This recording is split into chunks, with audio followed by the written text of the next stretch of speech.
Peu de secteurs ont autant ressenti les effets de la COVID-19 que celui du tourisme mondial. Et pour cause.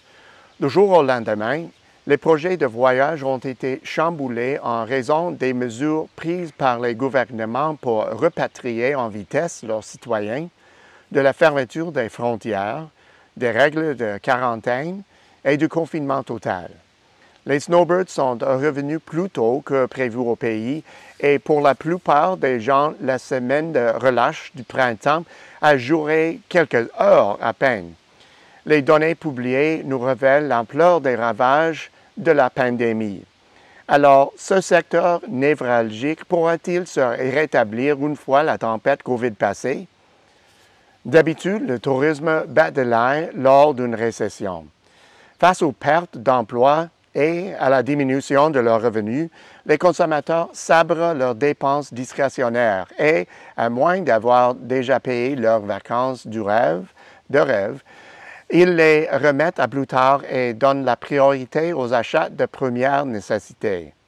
Parallèlement, beaucoup de consommateurs disposent de ressources financières accrues ou d'un revenu plus stable provenant notamment de régimes de retraite à prestations déterminées et ont par le fait même toujours les moyens de voyager et de profiter des rabais en temps de récession. Ces consommateurs aideront le secteur du tourisme à faire face à la crise jusqu'à ce que la conjoncture s'améliore. Dans le cas présent, l'argent n'était pas en cause. Les restrictions se sont appliquées à chacun, peu importe à son niveau de richesse ou de revenus ou encore d'autres facteurs.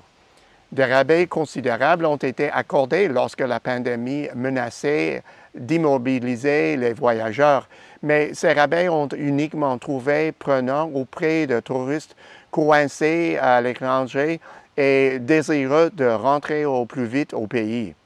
Dans les faits, il ne restait aucun consommateur à attirer sur le marché. Cette situation s'est produite si vite que personne n'a pu vraiment s'y préparer.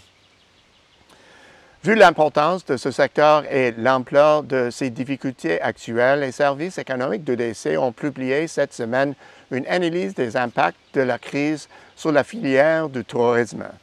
Selon cette analyse, au Canada, tout comme ailleurs sur la planète, les restrictions de voyage en lien avec la COVID-19 ont commencé en mars. Et dès le mois de mai, pratiquement tous les voyages à l'étranger ont fait l'objet d'une forme ou une autre de restriction. Fait à noter, 70% des pays de la région Asie-Pacifique ont fermé leurs frontières aux touristes étrangers, un taux qui a atteint 80% dans les Amériques et 83% en Europe.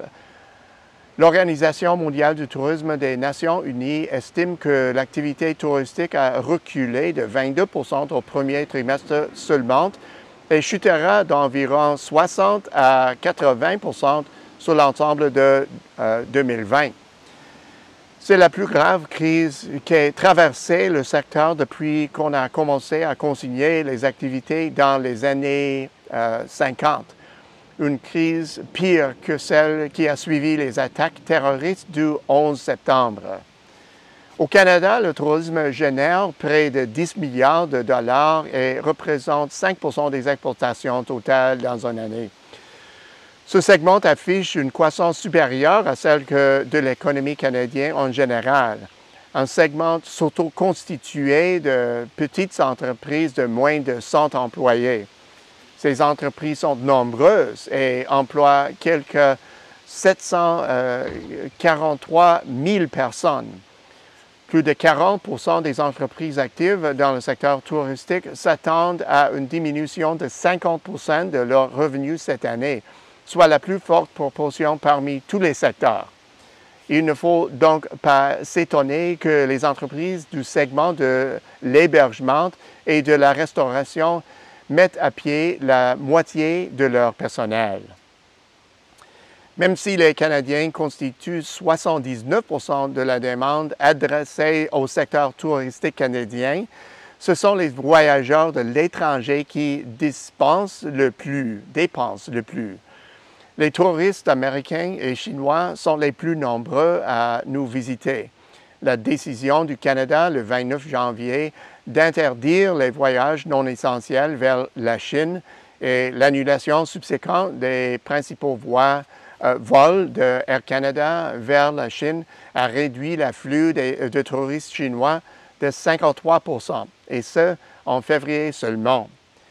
De même, l'interdiction de voyager entre le Canada et les États-Unis à la fin mars a fait glisser de 55 % sur une base mensuelle le nombre de touristes américains au pays.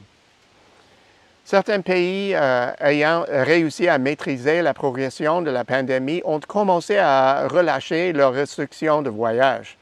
Toutefois, leurs plans de récouverture seront mis en place lentement, progressivement et avec prudence.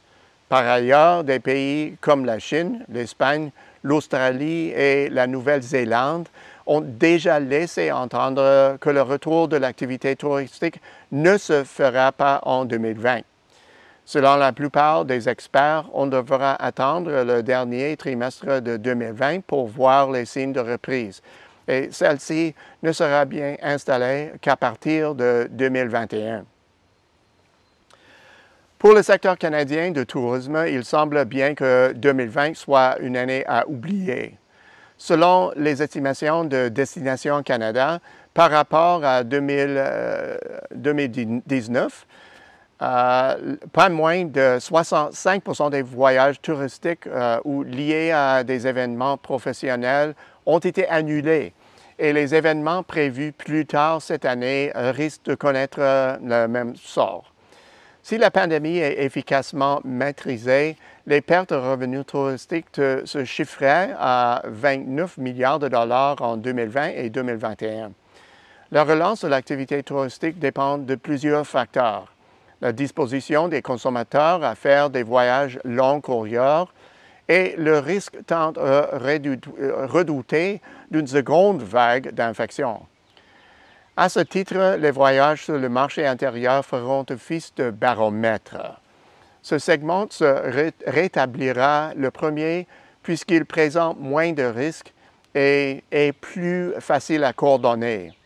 Le retour des voyages internationaux sera, quant à lui, tributaire de la coordination bilatérale et multilatérale des activités de voyage. Au bout du compte, le secteur mondial du tourisme n'oubliera pas de sitôt l'épisode de la COVID-19. D'ailleurs, les cicatrices de la pandémie ne disparaîtront sans doute pas avant au moins une génération.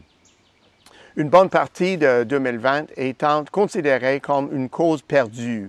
L'élément déterminant dans l'évolution des perspectives sera le nombre d'entreprises de la filière touristique qui resteront à flot.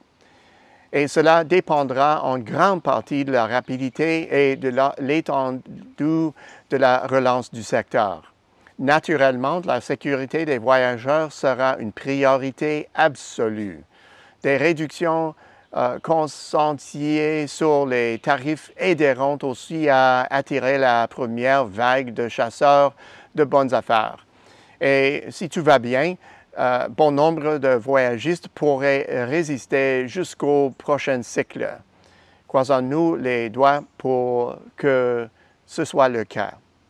À la semaine prochaine, c'est Peter Hall.